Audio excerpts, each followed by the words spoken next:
Kota tanpa buku. Pernahkah kau ke toko buku, perpustakaan, atau taman bacaan? Tidakkah kau merasa istimewa ketika berada di dalamnya?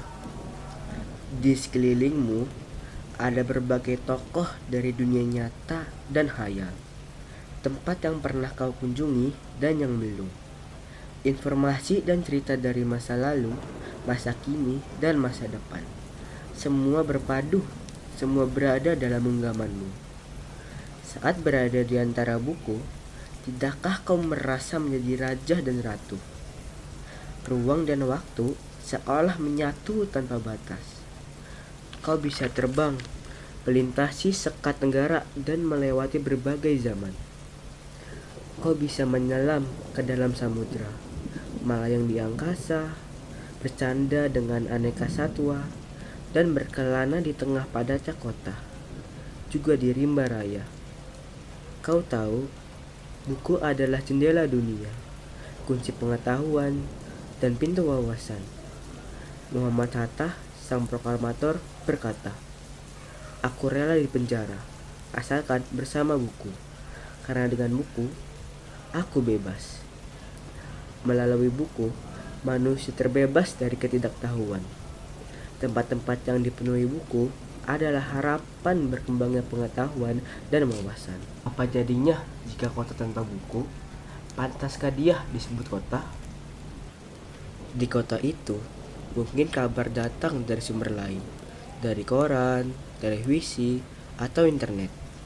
Mungkin informasi dan cerita datang dari cerita nenek moyang, bagai dongeng-dongeng sebelum tidur.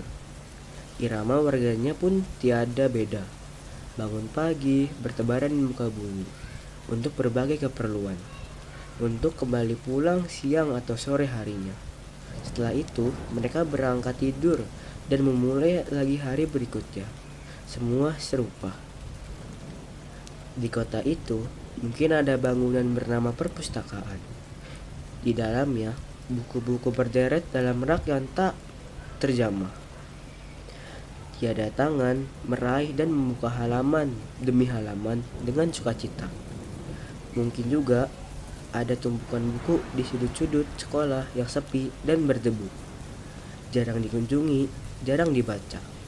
Buku-buku di sana terongsok tanpa nyawa. Bagaimana dengan kotamu? Mungkin kau tinggal di tengah kota yang megah, atau di gang sempit, di desa terpencil, di sisi pesisir, atau di kaki gunung.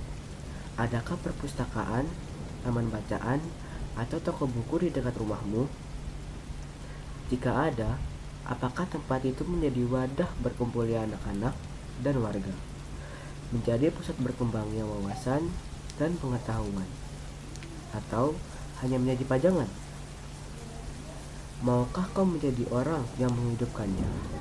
Kau bisa mengunjunginya dan mengajak teman-teman membaca dan berbagi cerita di sana. Jadikan tempat itu sumber kegembiraan dan pengetahuan. Jika tempat itu belum ada, maukah kau menjadi orang yang mulai menghadirkannya? Kau bisa memulainya dari sebuah sudut di teras rumahmu. Ajak teman-temanmu memulai langkah baru. Jangan biarkan waktu berlalu tanpa buku. Siapapun dirimu, bersahabatlah dengan buku. Dia akan menjadi teman setiamu sepanjang waktu.